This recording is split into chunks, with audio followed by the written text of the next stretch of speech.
पूर्वी खबर। आज हीरापुर थाना अंतर्गत बनपुर के नरसिंहबांध इलाके में एक बड़ा गिरोह का खुलासा हुआ।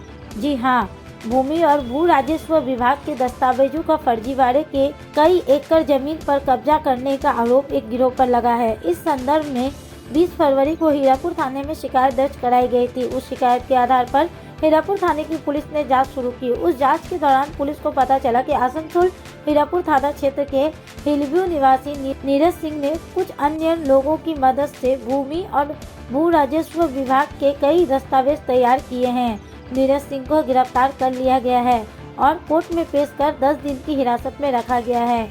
न्यायाधीश ने इस याचिका के आधार पर उनकी जमानत खारिज कर दी है। इस संदर्भ में वकील शेखर कुंडू ने कहा कि अगर मामले में सही जांच की जाए तो कई लोगों के नाम सामने आएंगे। साथ ही बनपुर की कई संस्थाओं में भी इस तरह का फर्जीवाड़ा चल रहा है। आइए जानते हैं आगे की जानकारी। সেটাই আজকে যে মামলা যেটা হয়েছে সেটা হচ্ছে এর আগে দুটো মামলা এবং একটা এক্সিকিউটিভ কোর্টে 144 যে মামলা, এই তিনটে মামলার ফলশ্রুতি হয়ে শেষ মামলা এইটা এখন বন্ধ দাঁড়িয়েছে। যদিও এই মামলাটা এখানে থাকবে বলে আমি মনে করি না, আরও বড় এটা আরও বেশি এটি ব্যাপ্তি ঘটতেও পারে। হিলভিউ মেনে একজন ব্যবসায়ী আছে, তার নাম হচ্ছে পিএন সিং। এই পিএন সিংয়ের দুই পুত্র তারা একটা কনস্ট্রাকশন করছিল। সেই কনস্ট্রাকশন করার সময় এই নীরজ সিং অ্যান্ড আদার এরা প্রায় 20-25 জন লোক নিয়ে এসে with pipe gun and other little weapon সে জায়গাতে গিয়ে তাদের কাজে বাধা দেয় এবং এই কাজে বাধা দেয় 144ও করে এবং সাবসিকুয়েন্টলি দুটো মামলা হয়। একটা হচ্ছে পিএন সিংয়ের এক পুত্র মামলা করে নীরজ সিং অ্যান্ড আদার্স তাদের বিরুদ্ধে, আর একটা মামলা হয় নীরজ সিংরা মামলা করেন, সেটা হচ্ছে পিএন সিংয়ের ছেলে বা তার যে লোকজন আছে তাদের ক্ষেত্রে। এরপরে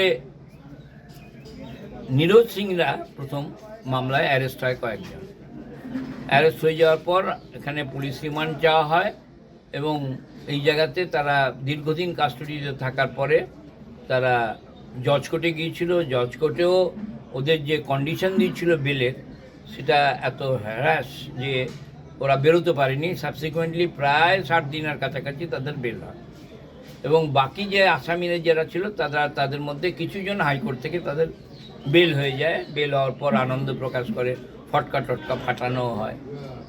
এরপরে দেখা যায় যে ওই নীরজ সিংরা যে মামলা যেটাকে করেছিলেন বা 144-এর যে মামলা, যে জমির বিবরণ যেটা দেওয়া আছে সেটাকে ইনভেস্টিগেশন করতে করতে দেখা যায় যে নরসিংবান্ধ মৌজার এখন যে রেকর্ডের যে অবস্থা, সব জায়গায় পাওয়া গেল নরসিংবান্ধ মৌজার রেকর্ডটা পাওয়া যাচ্ছে না। এই না পাওয়ার সুযোগে সেই জায়গাতে অনেকগুলো জায়গা দেখানো হয়েছে যেগুলো হচ্ছে আপনার ভেস্টেড ল্যান্ড এবং এই ভেস্টেড ল্যান্ড দেখানো হচ্ছে 1973 সালের পর থেকে এবং তার মধ্যে কিছু কিছু জমি যেগুলো রয়েছে যার মালিক আছে নরসিংহদাতে থাকেন, যারা সিং নয়, যারা এমনি আমাদের বাংলাতে কথা বলে বাংলাভাষীর কিছু জমি, সেই জমির রেকর্ডটাকে নিজের নামে দিয়ে ফোরজি সমস্ত ডকুমেন্ট তৈরি করে, তার মধ্যে এরকমও আছে 2016 সালে হচ্ছে আপনার মিউটেশন হয়েছে, 2022 সালে তার ওনারশিপ এসছে।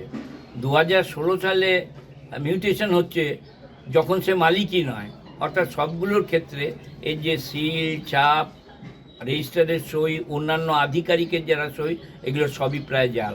এই জাল দলিলগুলোকে নিয়ে গিয়ে এই এলাকায় যে সমস্ত ফাঁকা জমি যেগুলো আছে, এরা সে জমির হাঙর হিসেবে এই জমিগুলোকে গ্র্যাব করছিল এবং আজকে এর মধ্যে থেকে নীরজ সিং যে বলছেন উনি যে যার হাত ভেঙে গেছে আগের ঘটনাকে কেন্দ্র করে, কিন্তু আমি নিজে সিসিটিভি দেখেছি, তাতে দেখেছি যে ওর যে হাত ভেঙেছে সেই হাত ভাঙার পেছনের কারণ হচ্ছে ওরা নিজেরাই নিজেদের মধ্যে মারপিট করার সময় একটা ব্লো ওদের হাতের উপর পড়ে।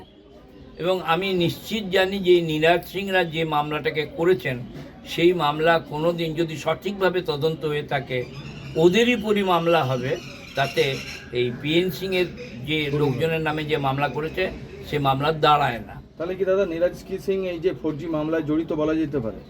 অবশ্যই, এবং এর জন্য তাদের আজকে 7 দিনের পুলিশ রিমান্ডে দিয়েছে, এবং এর মধ্যে থেকে আরও অনেক জিনিস বেরোতে পারে। যে এমনিতেও বিএলআর অফিসের বেশ কিছু আধিকারিক রয়েছেন যারা এদিক ওদিকে রয়েছেন, তারা এই কাজের সঙ্গে যুক্ত, বহুত দিন ধরে যুক্ত, এবং এক্ষেত্রে কিছু কিছু জমি জমার কাগজপত্র সার্টিফাইড কপি চাইলেও বিএলআর অফিস থেকে পাওয়া যায় না। ইস্কোর বহু জমি, যে জমিগুলো যেগুলো আইএসডব্লিউর জমি, সেটা রেল এবং ইস্কো কিনে নিয়েছে, যেগুলো বিশেষত বৈষ্ণব ওই আপনার আমবাগান এলাকা বা বৈষ্ণবান এলাকা, বা যে জায়গায় আমাদের এই পার্কটা আছে সেই জায়গার যত সমস্ত জমি যেগুলো আছে, এই জমিগুলো কিছু ইস্কো অথরিটি, কিছু এই বিএলআরওর লোক, এরা ওই 4G কাগজ তৈরি করে বিভিন্ন জায়গায় ঘিরে ঘিরে রেখেছে, যেগুলো বিক্রি করে বলে। আমার মনে হয় যে এটা যদি ঠিক তদন্ত হয় তাহলে অনেকেরই ঘুম ছুটে যাবে। মূল ব্যাপার। अब तक के लिए बस इतना ही, फिर मिलेंगे अगली खबर में।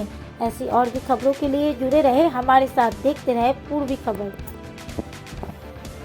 हमारे चैनल को लाइक शेयर सब्सक्राइब करना ना भूलें और बेल आइकन को दबाना ना भूलें और देखते रहें पूर्वी खबर। पूर्वी खबर, नजर सब पर।